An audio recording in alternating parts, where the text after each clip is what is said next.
बेटा आज है हमारा topic difference between the council of ministers and cabinet. मंत्री परिषद और मंत्रिमंडल में अंतर क्या है। देखो बेटा, काउंसिल ऑफ मिनिस्टर को बोलते हैं हम मंत्री परिषद, तो मंत्रिमंडल हम बोलते हैं कैबिनेट को। दोनों के बीच डिफरेंस क्या है मैंने आपको बताया था। अभी काउंसिल ऑफ मिनिस्टर में 4 तरह के मंत्री होते हैं।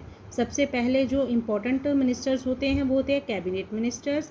उसके बाद जो होते हैं वो होते हैं स्टेट मिनिस्टर, फिर होते हैं डिप्टी मिनिस्टर्स और फिर होते हैं पार्लियामेंट्री सेक्रेटरी। ठीक है, ये 4 तरह के मतलब सबसे इम्पोर्टेंट मिनिस्टर जो होते हैं वो कैबिनेट मिनिस्टर्स होते हैं। ठीक है बेटे, आज हमने इन दोनों के बीच डिफरेंस करना है। हमारे संविधान में बेटा कैबिनेट की व्यवस्था नहीं की गई है। आर्टिकल 74 में लिखा गया है कि राष्ट्रपति की सहायता और सलाह के लिए एक मंत्री परिषद होगी।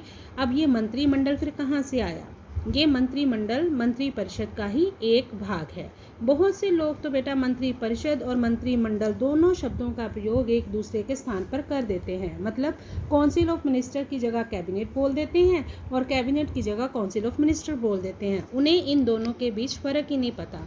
उनके लिए मंत्री परिषद और मंत्रिमंडल एक ही शब्द हैं, लेकिन बेटा दोनों के बीच फ़र्क है। आज देखेंगे हम डिफरेंस क्या है। सबसे पहला डिफरेंस क्या है, मंत्री परिषद एक व्यापक संस्था है। मैं फिर से रिपीट कर रही हूँ, मंत्री परिषद में 4 तरह के मंत्री आते हैं, इसलिए ये व्यापक संस्था है। लेकिन मंत्रिमंडल उसका एक अंग है। मंत्रिमंडल में जो पहले मंत्री परिषद में जो सबसे पहले मिनिस्टर एंड कैबिनेट मिनिस्टर वो होता है मंत्रिमंडल, तो उसका एक हिस्सा हुआ, चारों में से एक अंग है। ये पहला डिफरेंस है। सेकंड, मंत्री परिषद के जो मंडल के जो सभी सदस्य हैं ना बेटा, वो मंत्री परिषद के सदस्य होते हैं। मतलब कैबिनेट के जितने भी मंत्री होंगे वो मंत्री परिषद मतलब काउंसिल ऑफ मिनिस्टर के मेंबर होंगे। लेकिन काउंसिल ऑफ मिनिस्टर के सभी सदस्य कैबिनेट के सदस्य नहीं हो सकते। अब काउंसिल ऑफ मिनिस्टर में 4 तरह के मिनिस्टर आते हैं और कैबिनेट में सिर्फ एक तरह के, तो काउंसिल ऑफ मिनिस्टर के सभी मेंबर कैबिनेट के सदस्य नहीं हो सकते। लेकिन कैबिनेट के सभी सदस्य जो है बेटा वो काउंसिल ऑफ मिनिस्टर के मेंबर होंगे। ये सेकंड डिफरेंस है।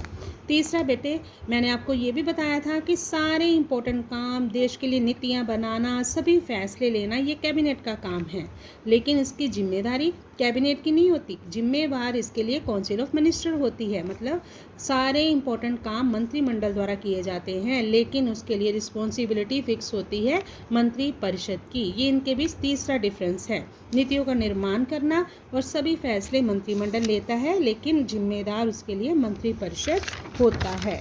नेक्स्ट है, मंत्रिमंडल की बैठकें लगातार होती हैं, अक्सर होती है। मतलब एक हफ्ते में आप बोल सकते हो भी 3 या 4 बैठकें इसकी होती हैं। लेकिन मंत्री परिषद की बैठकें ऐसे नहीं हैं।